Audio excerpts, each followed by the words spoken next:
নমস্কার, আমি রকেট মণ্ডল বলছি।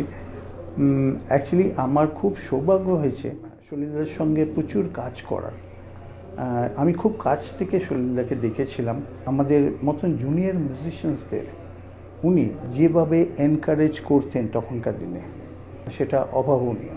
ওনার কাছ থেকে প্রচুর কিছু শেখার, মানে ব্যাকগ্রাউন্ড মিউজিকে ইনস্ট্রুমেন্টেশন সিলেক্ট করা, সেটা প্রয়োগ করা, এবং সবথেকে বড় কথা, ওনার মিউজিক বাজাতে যাওয়া মানে খুব ডিফিকাল্ট একটা টাস্ক একটা গিটারিস্টের জন্যে।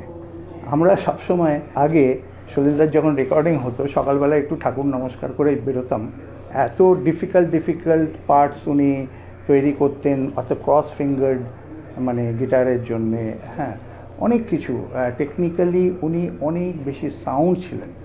আমার মনে হয় না ভারতবর্ষে কোনো মিউজিক ডিরেক্টর ওনার মতন ডিফারেন্ট মানে আঙ্গিকে কর্ড স্ট্রাকচার, সিম্ফনিক স্ট্রাকচার এরকম ব্যবহার করতেন। আমার সৌভাগ্য হয়েছে সেই স্বপ্ন পূরণ হবার, যেটা আমি সলিলদার কাজ করে যে স্বপ্নটা আমি পূরণ করতে পেরেছি।